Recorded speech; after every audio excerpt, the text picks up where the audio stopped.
A great game against the Olympic champions Canada, who pushed England all the way. Is that exactly what you and the team needed? Yeah, definitely. We were exposed. It was quite transitional, which was probably quite a good thing. You can see that we're trying to find our feet, but we definitely caused them some problems, but also, learning where our weaknesses, I suppose, are. How did Serena tell you both times that you'd be England captain? She sat me down. She asks me, which I think is a funny question, do you want to be? And this time it was more of a discussion with the group and the other players that have been involved. You know, Millie, obviously, I knew I was going to give the armband to her yesterday, so it's weird because you're not making it a big thing, because it's not for us, it's not something that affects us, but also it's something that needs to be addressed, and the responsibility falls in one person's lap. As England captain, you're seen as a role model for younger girls coming through. Do you very much embrace that part of the job?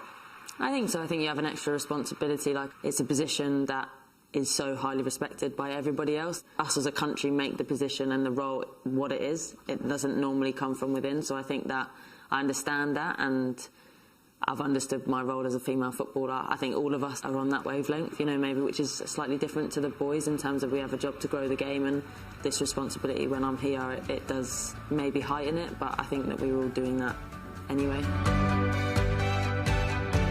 If I were to tell the 9-year-old girl that walked through the doors at Arsenal that she'd be captaining her club and country, what would she say?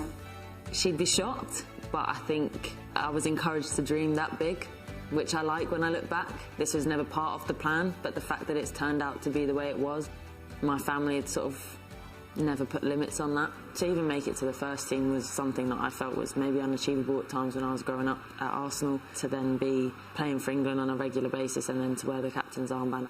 If somebody said that that was their plan, then I'd say impressive sort of self-belief. My dad's Spurs, my mum's Arsenal, so me and my mum have a lot of football connection. We're always at football together, but to tell your parents that you're going to be captain for your country, it means almost more to them, because everything's worth it. They've done everything for me, and I get to repay them with such a lovely moment every time. Both of my parents drove up from Milton Keynes to Middlesbrough and back in one day just to watch me walk out, so I think it gets me a bit emotional, actually, because it's special, yeah.